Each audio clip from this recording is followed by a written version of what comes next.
পরাজয় বাংলার পাদদেশে দাঁড়িয়ে একটি গণতান্ত্রিক বাংলাদেশ বিনির্মাণের সূচনা শুরু হয়েছে।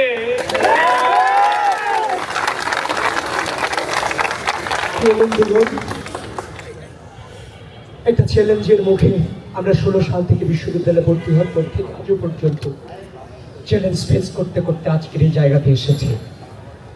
এটাও আমার জন্য অনেক বড় চ্যালেঞ্জ।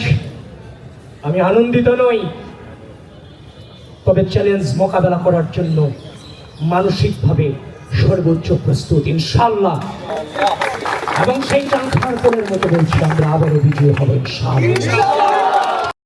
সার্বভৌমত্বের প্রতি গণতন্ত্রের আপসীন নেত্রী দেশ নেত্রী বেগম খালেদা জিয়াকে এবং আমরা অধীর আগ্রহে যার দলের গর্বিত সাংগঠনিক অভিভাবক জনাব তারেক রহমানকে আমরা একটি প্রতিকূল পরিস্থিতিতেও প্রতিকূল পরিবেশেও আমরা ছাত্রদল সেই সূচনা লগ্নেই ডাকসুতে অংশগ্রহণ করার সিদ্ধান্ত গ্রহণ করেছে।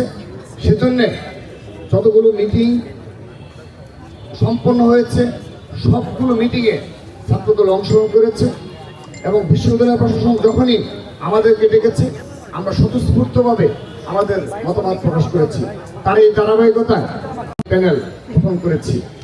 তো আমাদের আজকের এই ডাকসু প্যানেল পরিচিতি সভায় উপস্থিত রয়েছেন ছাত্রদল কেন্দ্রীয় সংসদের বিপ্লবী সাধারণ সম্পাদক জনাব নাসির উদ্দিন নাসির, সংগ্রামী সিনিয়র সহসভাপতি আবু আফসান মোহাম্মদ ইয়াহিয়া। আমার ডান পাশে উপস্থিত রয়েছেন বিগত জুলাই আগস্ট গণঅভ্যুত্থানে তারা সত্যিকারের রাজপথের অগ্রণী ভূমিকা পালন করেছেন সেই ঢাকা বিশ্ববিদ্যালয় ছাত্রদলের রাজনৈতিক প্রেক্ষাপটে দেশের শিক্ষা প্রতিষ্ঠানগুলোতে নির্বাচিত ছাত্র সংসদের দাবি ও আকাঙ্ক্ষা অত্যন্ত প্রবল। বাংলাদেশ জাতীয়তাবাদী ছাত্রদল দীর্ঘ সময় ধরে ছাত্র সংসদ নির্বাচনের দাবি যথাযথ কর্তৃপক্ষের নিকট বারবার উত্থাপন করেছে। 24-এর গণঅভ্যুত্থানের সময়ে শিক্ষাঙ্গনে এই দাবি আরো প্রবলতর হয়েছে। স্বৈরাচার বিরোধী লড়াই, 90-এর গণঅভ্যুত্থান, 1/11, দীর্ঘ ফ্যাসিবাদ বিরোধী লড়াই, 24-এর গণঅভ্যুত্থানের সম্মুখ সারিতে নেতৃত্ব দেওয়া ছাত্র শহীদের সংগঠন, দেশের শিক্ষার্থীদের বৃহত্তম ছাত্র সংগঠন হিসেবে বাংলাদেশ জাতীয়তাবাদী ছাত্রদল এই দাবির তীব্রতা ও আকাঙ্ক্ষা প্রবলভাবে অনুভব করে।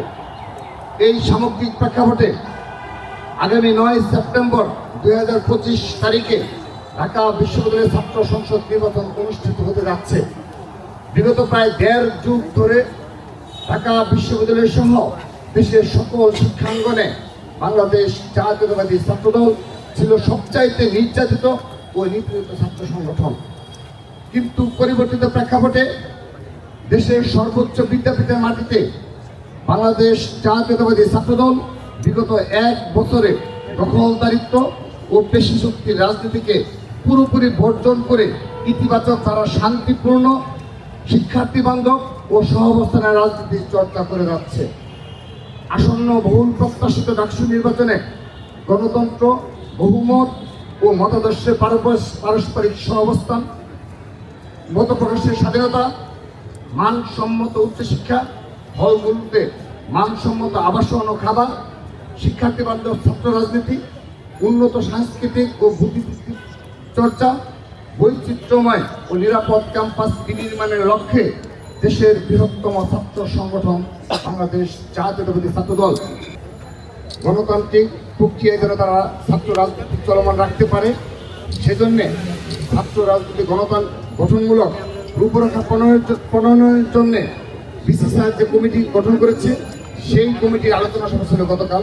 সেই আলোচনার সময়ও আমরা ছাত্রদলের পক্ষ থেকে সিদ্ধান্ত গ্রহণ করেছি, সেহেতু প্রতিকূল পরিস্থিতিগুলো আরও সামনে কি প্রকট আকার ধারণ করে সেগুলো আমরা সময়ে আপনাদের জানিয়ে দেব। যুদ্ধ মাত্র জয় ছিনিয়ে আনতে তিনি রণাঙ্গনেও কিন্তু নেতৃত্ব দিয়েছিলেন। কৃতজ্ঞতা প্রকাশ করছি গত 17 বছর যিনি অন্যায়ভাবে নিপীড়িত হয়ে কালান্তরীণ হয়েছে, কিন্তু 1 ন্যানো সেকেন্ডের জন্য বাংলাদেশের মানুষের প্রশ্নে আপোষ করেনি সেই প্রিয় নেত্রী দেশনেত্রী বেগম খালেদা জিয়াকে শ্রদ্ধার সাথে কৃতজ্ঞতা জানাচ্ছি। আমাদের বিএনপির ভারপ্রাপ্ত চেয়ারম্যান, বাংলাদেশ জাতীয়তাবাদী ছাত্রদলের সাংগঠনিক অভিভাবক জনাব তারেক রহমানকে এবং আমি কৃতজ্ঞতা জানাচ্ছি বাংলাদেশ জাতীয়তাবাদী ছাত্রদল কেন্দ্রীয় সংসদকে, যারা সম্পূর্ণ গণতান্ত্রিক প্রক্রিয়ায় আজকে এই ডাকসু 2025-এর পূর্ণ প্যানেল ঘোষণা করেছে। তাদেরকে আমি শ্রদ্ধার সাথে স্মরণ করছি। আপনারা জানেন যে ডাকসুতে 28টি পদ, এই 28টি পদের পরিবর্তে 400-র অধিক যোগ্য প্রার্থী কিন্তু আমাদের বাংলাদেশ জাতীয়তাবাদী ছাত্রদলের ছিল, যারা গত 17 বছর নিজের ক্যারিয়ারকে বিসর্জন দিয়ে রাষ্ট্রের প্রশ্নে আপোষহীন থেকেছে। আমি আমার সেই সকল বড় ভাই, ছোট ভাই, সহযোদ্ধা সকলকে কৃতজ্ঞতা জানাচ্ছি। আপনারা স্মরণ করবেন যে 90-এর স্বৈরাচার বিরোধী আন্দোলন থেকে 24-এর হাসিনা বিরোধী আন্দোলন, ফ্যাসিবাদ বিরোধী আন্দোলনের নেতৃত্ব দিয়েছে বাংলাদেশ জাতীয়তাবাদী ছাত্রদল। ঠিক একইভাবে 90-এর যে ডাকসু প্যানেলে বিজয় অর্জন করেছিল পূর্ণ প্যানেলে বাংলাদেশ জাতীয়তাবাদী ছাত্রদল, এই 2025-এর প্যানেলেও বাংলাদেশ জাতীয়তাবাদী ছাত্রদল ল্যান্ডস্কেপ ভিক্টোরি প্রদান করবে বলে আমার বিশ্বাস করি। ঢাকা বিশ্ববিদ্যালয়ের শিক্ষার্থীদেরকে আমি আহ্বান জানাবো, we 28 people are not above you.